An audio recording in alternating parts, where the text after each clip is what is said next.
Hello and welcome to Filmfaker's Commentary with your friends from Supraliminal Films. My name is Dan. Jarrod. Paul. Max. What was that? Max. All right, fair enough. This episode we are going to be talking about a sequence from Teenage Mutant Ninja Turtles 2, The Secret of the Ooze. What is that? Anybody who has been following What is our it? What is The Secret of the Ooze? Yeah, what's the secret? It's that the ooze will make mutant... Secret. Oh. Oh, sorry. Anyone who's been following our content for a while will be able to tell you that Jarrod is a huge fan of the Teenage Mutant Ninja Turtles, and he suggested that we do this sequence, which is the introduction of Tokka and Rezar as fighting machines. Yes, because they've already been introduced to the audience as, juvenile creatures that were made big. Babies. They are babies. Yeah, they were babies. As Shredder says. We've got the film queued up to 48 minutes and 30 seconds, which is where Michelangelo is tied to... Raphael, wrong turtle, is tied to a post, and the other turtles are coming to rescue him. Here we go. There we go. The rescue is in action. And of course, Donatello, always the analytical one, is talking about how it seems like there's a trap, and it's probably going to happen right about now. Yeah, that's pretty great, plot devising right there. That's a nice distraction with the light coming on, and then it gets them from under their feet. Yeah. Though my issue with that is that if that net were truly on the ground over there, it would be very sandy, because everything on the ground is sandy, and that net is clean as fuck. It's very true. This is also, as somebody pointed out, the introduction of Shredder in this film for the Turtles, because the Turtles haven't seen him before then, correct? Correct, yeah. He got garbage disposaled, smashed. In the first one. At the end of the first one, because Casey Jones decides to hit the button because he's a jerk. Casey Jones actually a murderer. Maybe that's why he isn't in the second one. He may be serving some sort of manslaughter charges. For murdering a Japanese villain. Japanese villain. Is the first one a Super Shredder or this one? This one. This Okay. is Kevin Nash. I can never remember. Yep. This one has, That's why I'm here. I think, the improved upon turtle suits. Oh, very much so. In terms of mechanics and puppetry, yes. Yeah, they move better, they look better, they respond to the actors better. I think sculpture-wise, I think the first one still has it. But the far less superior Shredder outfit. Oh, yeah. Yes, this Shredder outfit. This is like they lost their budget and they had to make it up in the Shredder outfit. And then here's Kevin Clash, also known as Elmo, playing Splinter. It's quite a departure. Cowabunga. It really is. When I figured that out or found that out, my mind was blown. Yeah. When you see what Kevin Clash looks like, it blows your mind further. Yeah. Yeah, it's true. Yeah.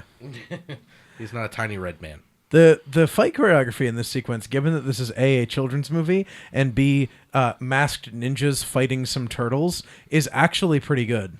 It's fine. In this sequence. What they do really well is they planned out the fight scenes because they're suits. Yeah. So they actually got the benefit of not cutting like an insane amount, despite the fact they're fighting in creature suits. Mm-hmm. And that's really, to me, now we get that modern day infinite cut shaky cam stuff that is just impossible to watch. This is all just cut to tighter, start on wide, cut in a little tight. It's very, very simple, very straightforward. Shredder awkwardly standing in the background. Yeah, I still don't understand that. I didn't get it as a kid. I remember that's one of the things that never sat with me as a kid, is the fact that Shredder is just like, he's not like off in the distance like you would see like a general figure or whatever. He's just like close He's to the standing background. right there. He could be doing just about anything. Yeah, but then Splinter's just like, nah, I'm piecing, guys. You're on your own, children. And they're excited because they usually have to fight under supervision. Yeah, this is their like, we're free. Oh wait. He doesn't want them beaten. He wants them out of the tournament. Yeah, apparently the Tokka and Rezar suits are amazing as well. Oh yeah. Like both of them are very different, and I like that. Yet somehow voiced by the same man. Well, that man's voice, Frank what does it Welker. actually sound like? Yeah. No one knows. I wouldn't want to meet Frank Welker for exactly that reason. Yeah, you don't want to know how he actually sounds. I don't want to know what he sounds like. Like, I would, if I met him, I would make sure he did a character voice at me. You can't hear how the sausage is made. No. Can you talk to me as Slimer? Yeah, please. Pretty much. And then Tokka, and then Rezar. And then Nibbler. Yeah. I did see the Kool-Aid Man the other day in an interview. It was upsetting. I bet. The only unfortunate thing is you can really see the loose bits of mask on the neck there. Yeah. Yeah, I think the Token Razor masks are cool, but not nearly as refined as the Turtles at this point. Yeah. Yeah, they were just going for big, bulky, and scary for those two. So. Agreed.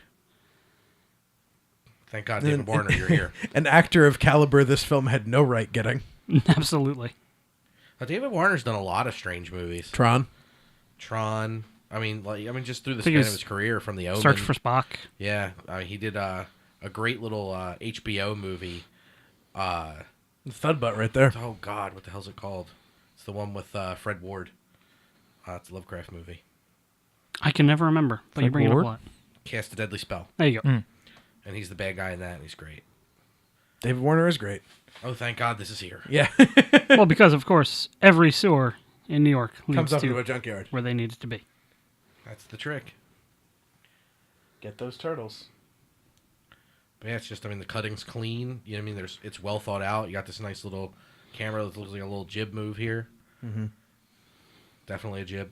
Come on, David Warner, jump into the sewer. Look at that. Was all one there. Yeah. A lot of up, down. Very nice. Smooth. Yeah, very smooth action there. That was a nice reverse. Working through it pretty nicely. And again, like the creature suits that just fit through the truck, like... Seems like everything was very well thought out because of the suits. Yep. Now, is it just me, Jarrod, or are the suits, the shells specifically, smaller in this one than they were in the first one? Maybe a little bit. I feel like the suits look a little bit less bulky than they did in the first one. I'm also wondering how Leo got his swords back, because they weren't on him when he was rolled like Thudbutt. That is true. I think they elongated the musculature of the turtles, and I think that's why the shells appear smaller. Because they were bulkier suits in the first one by a decent bulky. clip. Blank. This is a great gag, by the way. It makes up for the fact that in the previous sequence immediately before that gag, the foot are just like pressing up against the wall and not actually trying to climb over it to go after the turtles. And then pissed off Shredder just leaving. And then pissed off Leo grabbing Mikey by the bandana. I'm the no-nonsense leader of this group. All right, kids, that was some turtles. They're great. Teenage Mutant Ninja and Turtles. Heroes in a Half Shell? Turtle Power. Turtle Power.